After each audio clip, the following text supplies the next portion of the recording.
one's yours. If you look at light, you'll see joy.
Good morning. Welcome to Church of the River. My name is Mary Lou McCaslin, and I use she, her pronouns. You are all welcome here today. In the rich assortment of languages, cultures, and hues, each contributing to the mosaic of our shared humanity, you are welcome here. In the various ways you navigate and express your gender, in the authenticity of your self-expression, you are welcome here. In the depth and breadth of your love, in the myriad forms it takes, you are welcome here. Whether your heart brims with laughter or weighs heavy with tears, in every emotion you bring to this sacred space, you are welcome here. So come join us with open minds, loving hearts, and willing hands. Together, we embark on this journey of community and connection. Together, you are welcome here today. Everyone today is encouraged to engage with our soul work materials that can be found on the bookshelf at the rear of the sanctuary. Many folks of all ages find that busy hands make for a calm body and a focused mind. Also, as we settle in, please do remember to silence your electronic devices. If you're new here, we're glad you found us and hope that in this community you may experience the warmth and love of this congregation. If you'd like to learn more about us, you can find our newcomer form by scanning the QR code in the order of service, and we invite you to pick up a welcome bag from the credenza in the back on your way out.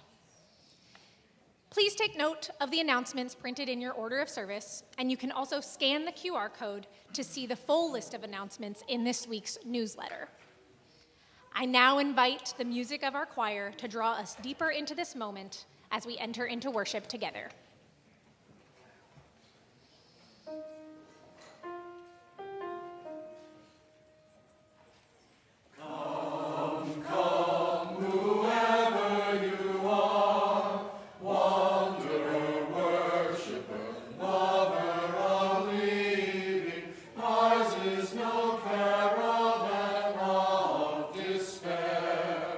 Come, yet again come.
Good morning.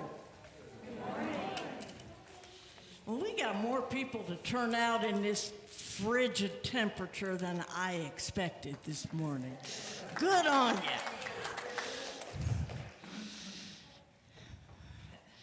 It is good to be here. My name is Lynn Hopkins, and it is my great honor to serve this congregation as its interim minister as we gather here every Sunday on the land of the Chickasaw and Quapaw people. I encourage you to be sure you take a look at the announcements, because we don't do announcements in the worship anymore. We are intending to be present in worship, in honoring that which we hold in highest value. And so, as we begin the Hanukkah season and are midway through the Advent season, I invite you into this hour of worship with words from Nita Penfold. No matter what they tell you, let it be about joy. Let it be about the sacred, self-surviving, no, thriving, shining its way to the knowledge within. Let it be about blooming, the unfolding of the universe through you.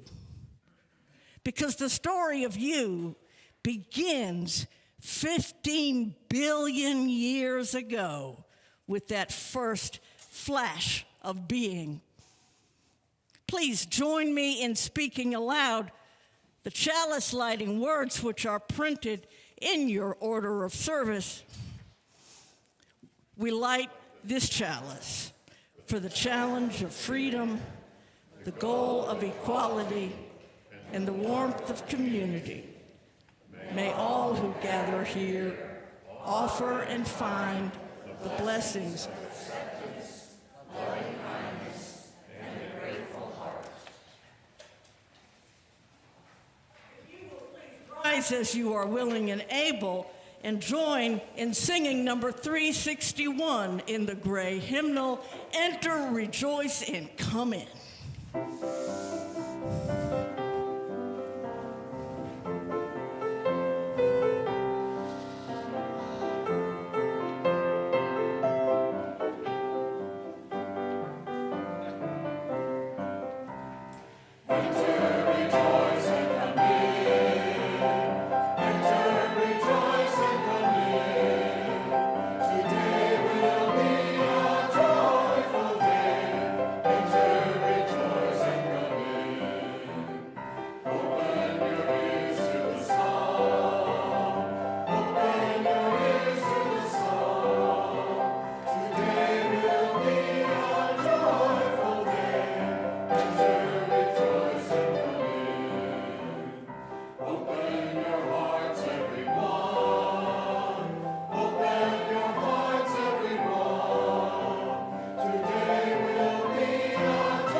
I am Jessica Lakeman. I use she, her pronouns, and I serve as your Director of Lifespan Faith Development here at Church of the River. As Reverend Lynn said, this is the third week of Advent, the week when we center joy. Joy doesn't always arrive all at once. Joy often grows slowly. gently, as we move through time together. This evening, another sacred event will happen and another sacred season begins. When the sun sets tonight, those of Jewish heritage will begin Hanukkah, a festival marked by the lighting of candles over 8 nights. Some of you may have noticed our menorah down front. Many of you may have seen a menorah before. A menorah, or Hanukkah, is a special candle holder with 9 spaces. 8 are for the nights of Hanukkah, and 1 is a helper candle, the shamash, which is used to light the others. On the first night, only 1 candle is lit. Then each night after that, 1 more candle is added. I wonder, why not just light them all at once? Why not just have a blaze of light every night for 8 nights? That'd be cool. But the story of Hanukkah is about people choosing to remember who they were and what mattered to them, even when it wasn't easy. And even when there was no guarantee that the light would last. The candles became a way of marking that remembering, night by night, year by year. And that's something that Advent knows as well. In Advent, we don't rush ahead. Advent is about waiting. We move week by week. We let joy come into focus gradually, through music, through story, through being together. This morning, we are not lighting the first Hanukkah candle yet. That will happen after sunset. It will happen tonight at our candlelight service.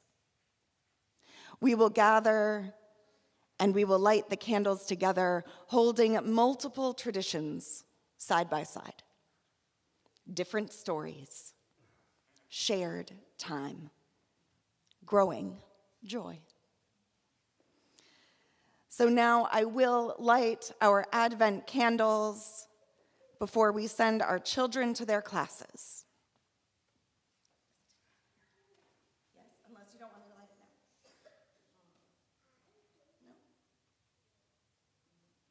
now. No. I'm not going to light them now. No.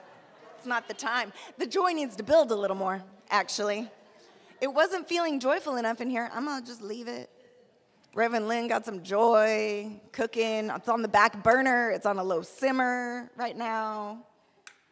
So we're going to send the kids out to their classes. They're going to play dreidel. They're going to find all kinds of joy in some dreidel tonight. So if grown-ups, if you will raise your blessing hands in the air and repeat after me, you are beloved. You are sacred.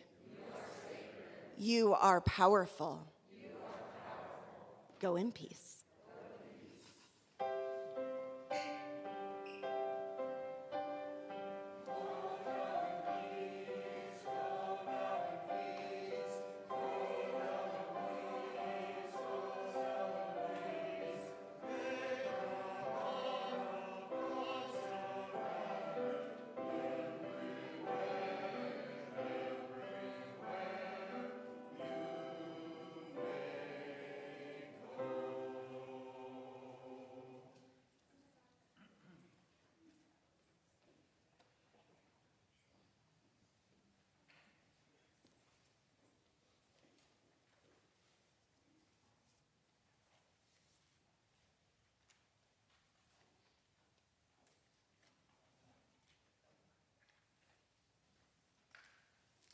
Sorry, I'm still getting used to this thing.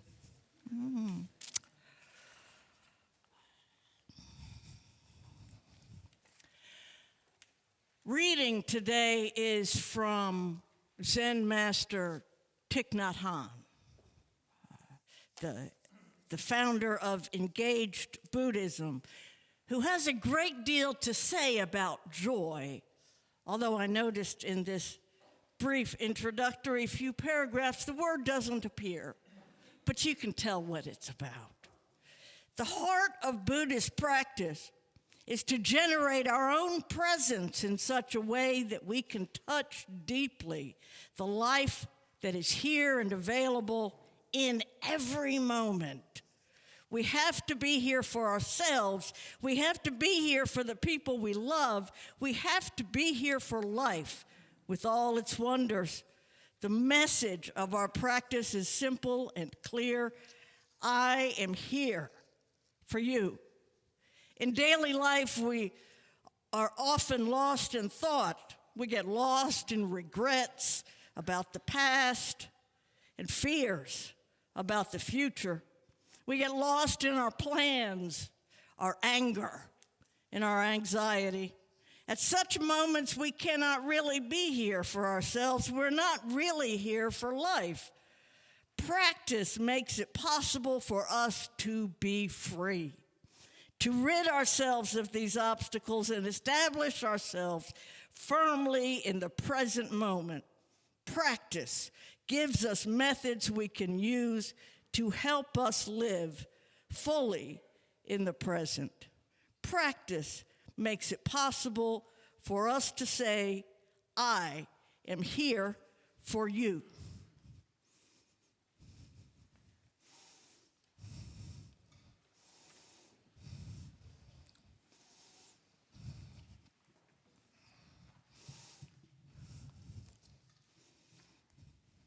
We now take an offering that allows us to exercise that all-important generosity of spirit and to support this church and its many ministries. Donations may be made by scanning the QR code in your printed order of service, via text to 901-350-2686, or on our website at churchoftheriver.org. The gifts of the congregation will now be most gratefully given and received.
To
got a choir, y'all.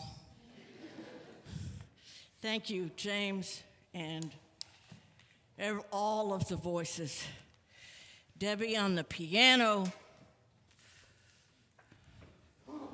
What a ministry our musicians are.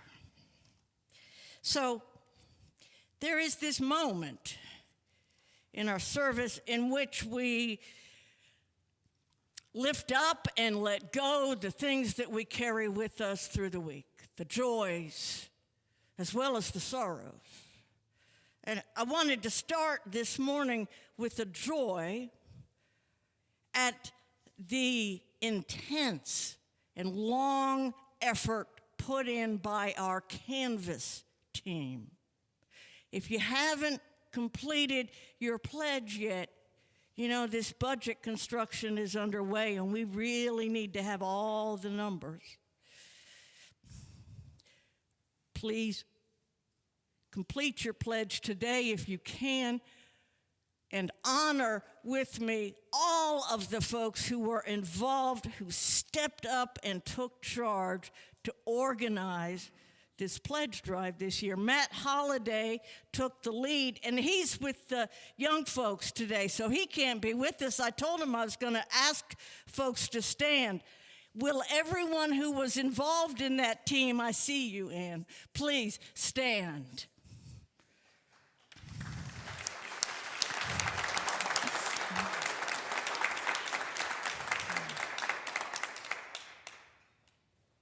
Ann and Jake and Matt pulled off an amazing thing. Is there a name I'm forgetting? Bonnie. I'm so sorry.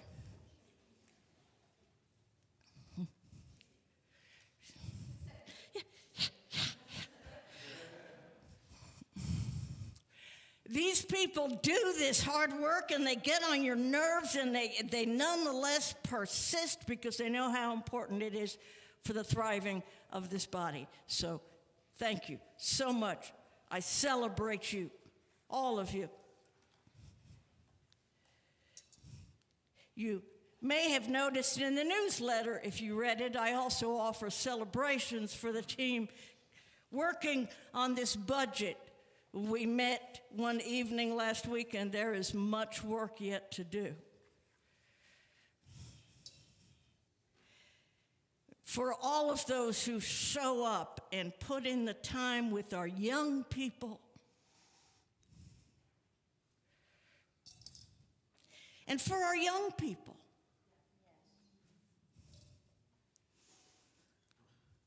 and the grown folks too.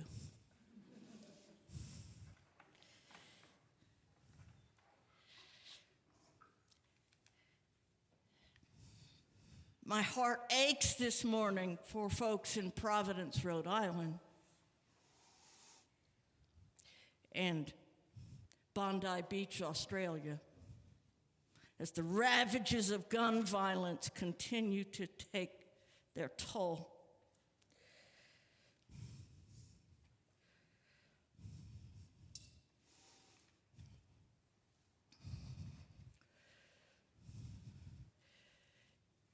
You are invited to write things that you would like spoken aloud during this time, and I have two this morning from Courtney, thanking the God of my understanding for the sister of my heart, Windsor.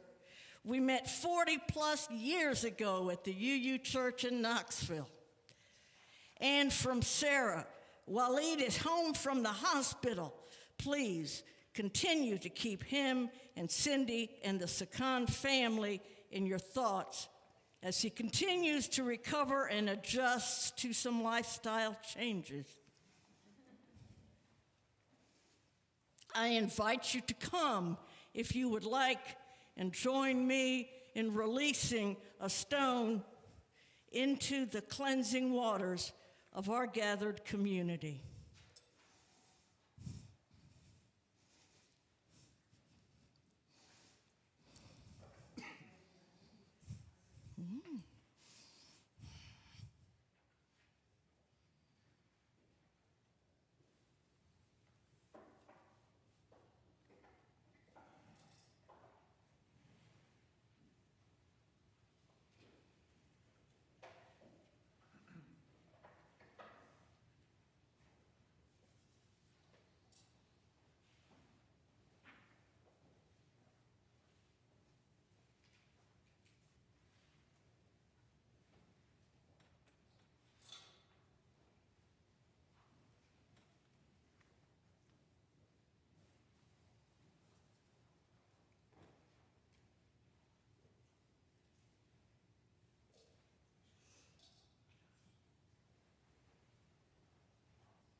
If there's something you carry this morning that you're not ready to bring, it would be my great honor to drop a stone on your behalf if you will indicate by raising a hand.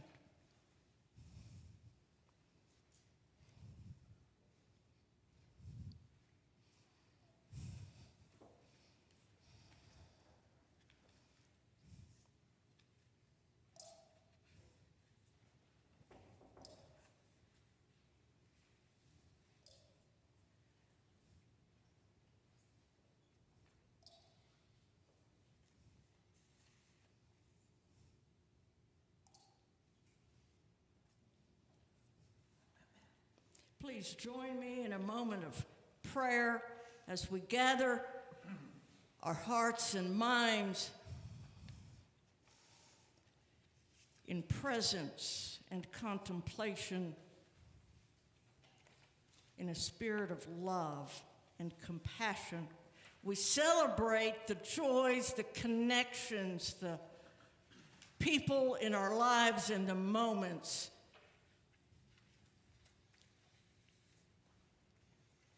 and we grieve for those who suffer,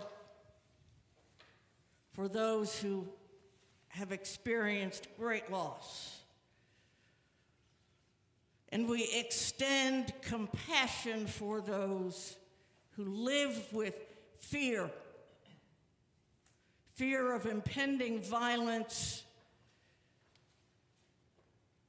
fear of sickness and its effects, fear of all sorts. We stand in companionship and solidarity with those who hold their suffering in silence, as well as those who share. We are grateful for this opportunity to gather together boldly, freely, to declare our commitment to justice and compassion in the world, and to declare our love for one another and those we have not yet known. We celebrate the promise of what is yet to come in faith and in gratitude. Amen. Please join me in singing our congregational response. It's number 123 in your gray hymnal, Spirit of Life.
So it is the season of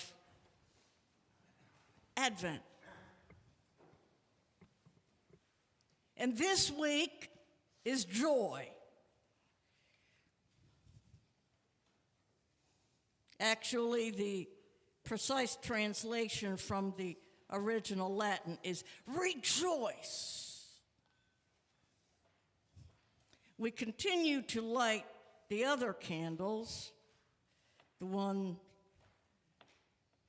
for hope, the one for peace, the third is for joy. Now, I wondered aloud about the nature and details of such things at the staff meeting this week and learned a little history. It turns out the Advent season used to be essentially a parallel to Lent. It was a 40-day fast. And the clerics devoted themselves to study and prayer and repentance. But halfway through, they got a feast. Which, as Advent got shortened to 4 weeks leading up to Christmas instead of the 40 days leading up to Epiphany, the third week, rejoice! And it was the only day they got to wear pink, hence the pink candle.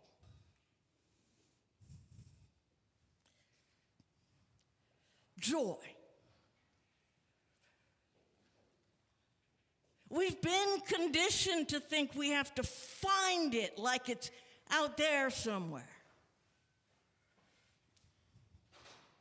If you own a television and turn it on once in a while, you've seen the barrage of advertisements. If you will eat this, drive this car, book this vacation and stay at this hotel, if you will do these particular things, they will bring you joy.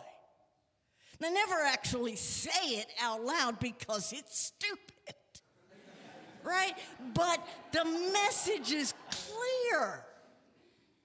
And the idea is that you just watch and you take it in.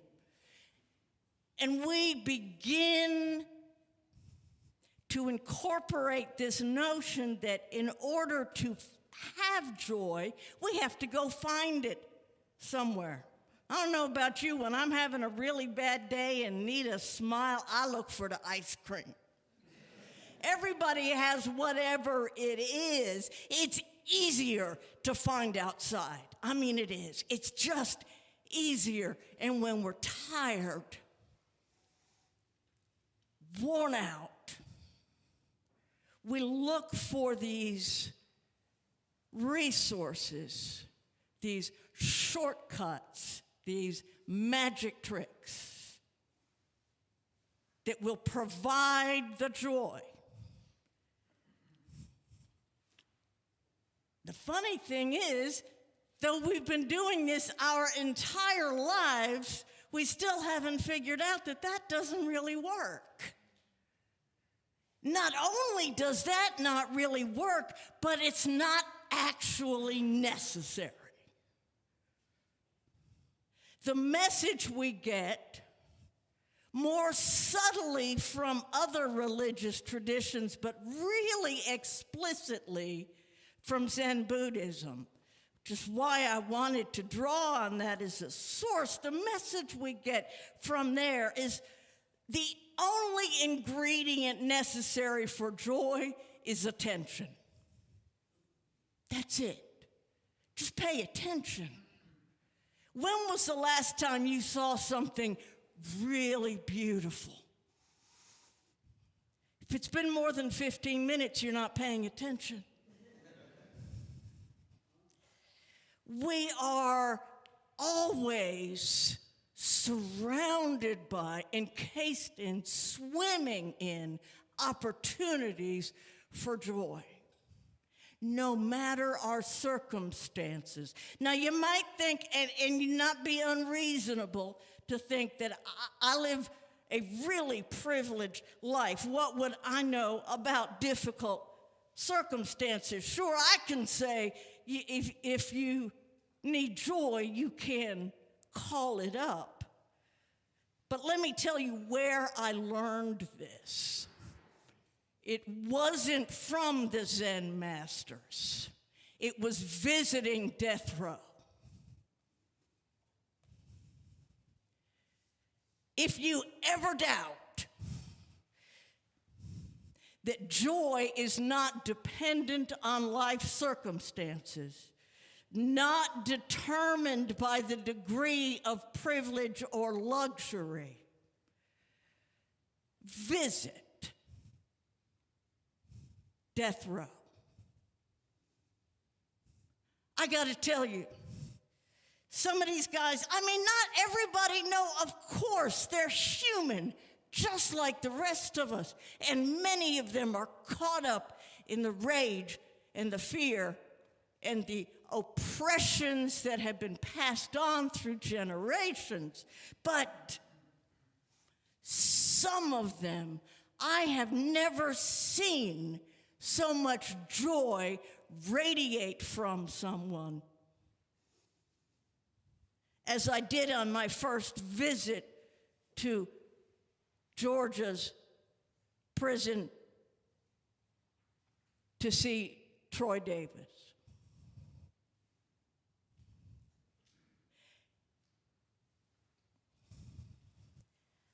It's very easy for us to feel as though we just need that one thing. Just need that, I just need a vacation and then I'll be okay. If I could just get a good steak dinner. If I could just get a new car.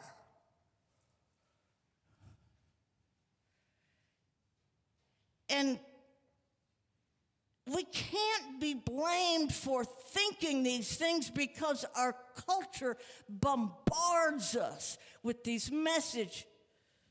Capitalism depends on us believing it. We gotta keep spending in order for people to keep making money.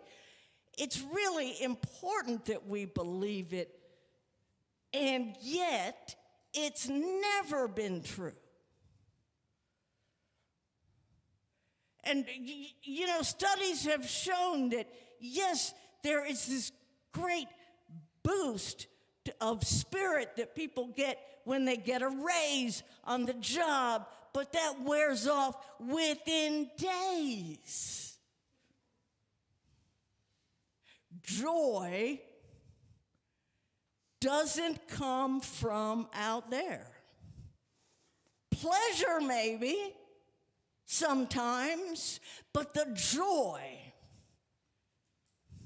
that I think we were looking at as Christians tried to mark the period of waiting for the arrival of one who would save all of humanity. I mean, that's some serious celebration there.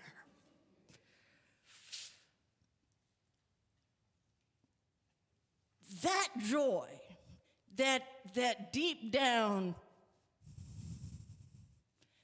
bubbling up, I just gotta dance. I mean, I don't know why, I've been dancing all day.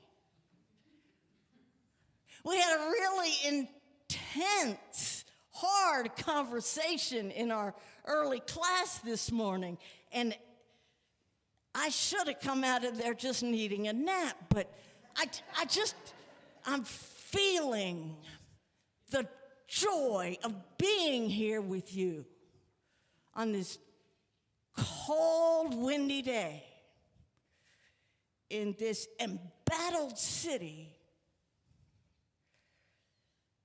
in a congregation that's trying to find its path into a new way of being solid and alive in the world. That joy, the only ingredient, is attention. Consider.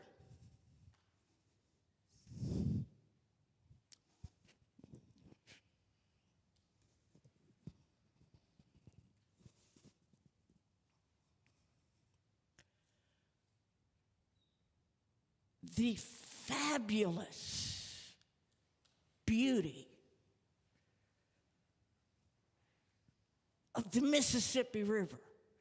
Did you know it's always there? Even when we're not looking at it. I was 21 years old before I realized I could actually watch a sunset in my hometown. I always thought you had to go up to the mountains. I never paid attention to the beauty that was right there, all around. And in times of struggle, in times of loss, we're able to pay attention, to consider why this loss is so wrenching to me. And to sit by my mother's bedside as she died and feel the joy of the ways in which she had touched and shaped my life and character. That joy is always accessible. You don't need an Amazon Prime account. You don't even need a credit card. You do need that one thing that is so hard for us sometimes, and that is to pay attention.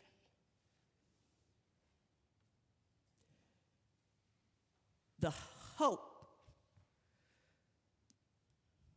that is present in our lives and in our world because we know what has been possible and what continues to be possible. Hope is present because it has been proven to us. The peace that exists only through just structures and relations with one another, and must emerge from within our own spirit as we are in right relationship with one another. And the joy, which is always right there, only it's not there, it's here. At every moment, available, ready, present, if we will just pay attention. I invite you now to stand as you are willing and able and sing with me hymn number 83, Winds Be Still.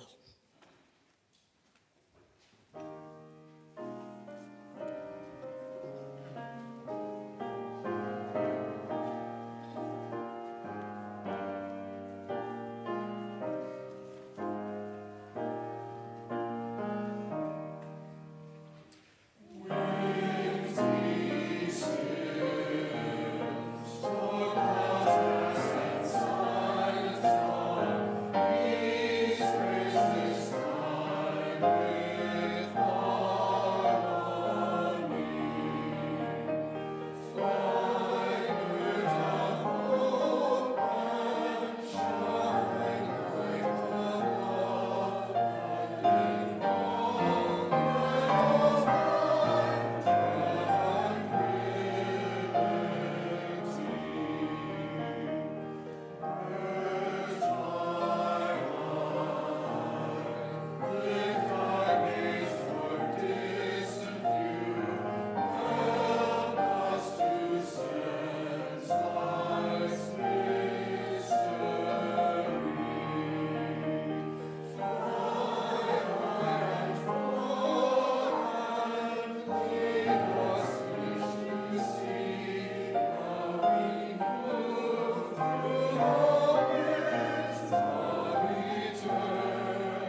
invite you now to join me in reading the words in your order of service for extinguishing the chalice. As we extinguish this flame, may the spirit of freedom guide our actions. May equality be our constant pursuit, and may the bonds of community remain strong. May we carry the blessings of acceptance, loving kindness, and a grateful heart with us, that we may offer them to a bruised and hurting world. The choral response today, we're doing something just a bit different. We're doing a message brought by the pastor, Shirley Caesar. We're going to do it 3 times. She talks a lot about joy. And the first time through, the choir's going to sing it so y'all can learn it. It's not hard. The words are simple, which is this joy that I have, the world didn't give it to me. The world didn't give it, and the world can't take it away. I invite you all to join us the second or third time through, or the first if you already know it.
As we move forward, may the hope and peace and joy of this season